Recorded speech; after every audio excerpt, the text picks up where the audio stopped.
Battistella still emptying everything. You never know if they suddenly look around at each other, if it all gets tactical. He's got to keep fighting here. He's got to keep going. The lead's down to single digits now.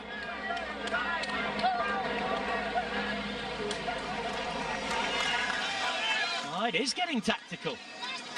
That is why he has to keep riding, and it grows to 11 seconds from 9.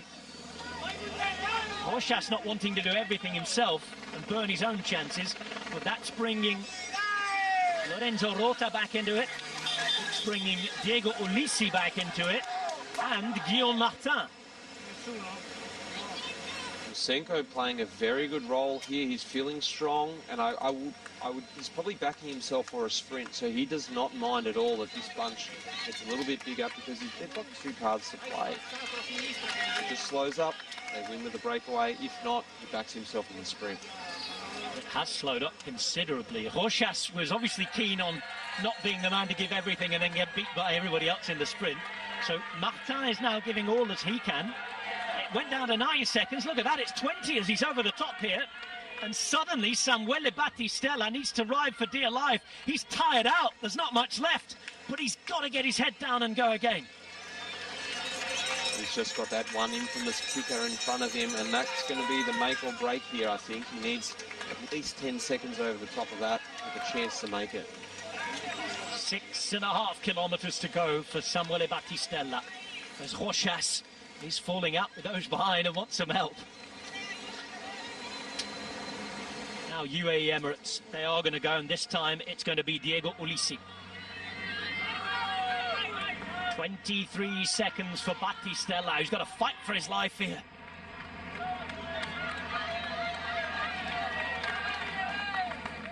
This is this part of the climb you've been talking about, this false flat over the top. Look, it's not downhill yet, and this would be hurting because he would have already set himself that finish line at the top of that climb. And it's just kicking on that bit longer. He wants to get this descent. He wants to get in the tuck position and start going down those corners and trying to hold his time. Ulissi's little move was pulled straight back in, and he's pulling this group along now. You imagine that he won't want to fully commit, so that might slow it down again when they look around at each other.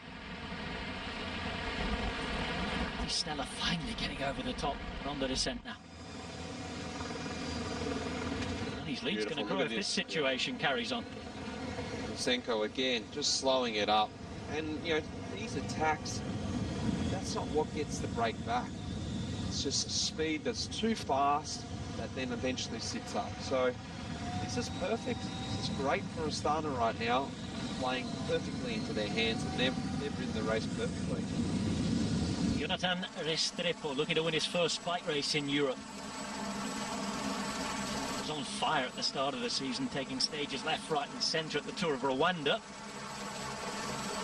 Here he is in good form at the end of the year in Europe. 18 seconds, it's come down a little bit. Only 5 kilometres to go now. Battistella swinging left, right, picking those lines and trying to stay away. This time, instead of heading to Marostica, we'll head down to Bassano del Grappa. There's that little bit of a kicker on the way. Well, this is a great attack here, actually. He's opened up a nice gap in this descent. Good chance he could get across if his legs are feeling quite fit on this little pickup. Battistella, yeah. Been on that there a long time now, hasn't he, Battistella, as we go through San Michele here. Restrepo looks behind. Huge opportunity this for the Colombian. Everybody was talking about this man in his late teens, early 20s, before he went to Katusha. It was all about the fact, yep, these little hilly courses, hilly classics, he's going to gobble them up, he's going to win them all. Couldn't quite hope with the expectation at the start. He's a little older now, he's back and he's looking good. Looks as though they're right on him behind though. Here comes that left turn as they go uphill. 17 seconds. Battistella's gap.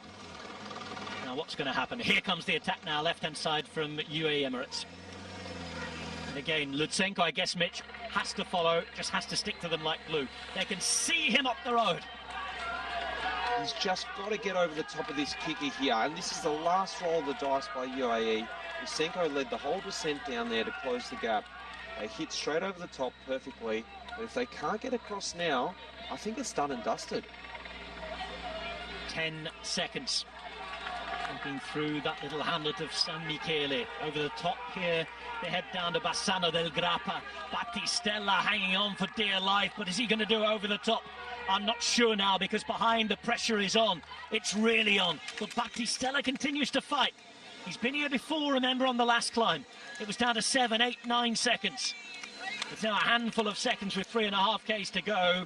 They go over the top here. Battistella has a lead, but it's minuscule. It's minute. And I think he might be out of energy. But what's going to happen here? Is Hirschi going to ride Lutsenko across? This is a game now. Is he going to pull these other two across and give them a free ride? I don't know. There could be a little pause here, and that could be just enough. At the end of the day, Lutsenko's calmly in the wheel. He gets caught. They've got another option. 3 kilometres to go for the local boy. He went past, very close to his hometown at the start of this race. Battistella following Hirschi in the white there. This is where he stops up. This is a key moment. Rider from Cofidis, Rochas coming through. Can his pull bring it back? As you said, Lutsenko, the man sitting on here. Restrepo, who attacked on the descent, was just dropped off the back on the climb. And this is his chance. Samuele Battistella, for one final time, has to bury himself here. This is so exciting. What a great finish and what a great solid ride. Like I said, when he locked his mate Trentin some 25k ago, he's continued on and committed so well to the line. But no victories as a professional yet. Only been around for a couple of seasons. You know, he has the quality as a former under-23 world champion. That was on a hilly day in Yorkshire too. Behind, I'm not sure that Rochas and Hirschi are sharing out things or have the firepower, because I think the lead's extending again now. I think it's done. They've got the dead weight of Lutsenko there, and it's playing in their mind. They're pulling, whether they pull him back or they're going to pull Lutsenko to the victory. It doesn't matter. It's going to be very difficult for them to win. I just don't think they're going to get it back. What a parkour this has been designed by Filippo Pozzato. What a classic. What a first edition of this race. Lutsenko on the radio there. He's telling his mate, I'm sure, you ride, you ride. The first pro victory's just up the road, and he has 6 seconds, just over a kilometre to go now for Samuele Battistella. Amazing ride. To feel like this coming in with the group coming down on you. Sorry, just the 3 riders coming down on you. This is what a way to ride into the end of your season with a victory like this. Amazing. Has he got it though? Well, let's find out, because we're coming into the final kilometre now. Battistella, Battistrada, as they say in Italian, up the road, against the road, and he's got 800 metres. 8 seconds is his gap. Rochas in the red and white chasing. Battistella's teammate waits just in case for Astana Premier Tech. Also there is Marc Hirschi, Tour de France stage winner from UAE Emirates. Restrepo rises as well. As we can see now, Bassano del Grappa waits the scene of another great battle. This time it's been in the first ever Veneto Classic at the end of a bumper 2021 season. 5 hours of racing so far. Uphill, down dale, left, right, all day long, and after starting in beautiful Venice, going close to Castelfranco Veneto, where this young man hails from, it looks as though he's going to take the win, and he's realising it as well. Wants to start the party early. Samuele Battistella has done it. Samuele Battistella rides away to a first professional victory on home roads. And what a way to do it. Sensational stuff. Battistella wins as a pro for the first time. He is the first ever winner of the Veneto Classic, and behind, so captivated we were with that win. I'm not sure who else has finished on the podium, Mitch. Amazing ride by both Lutsenko and Battistella there. Just what a teamwork they did, and you can just see UAE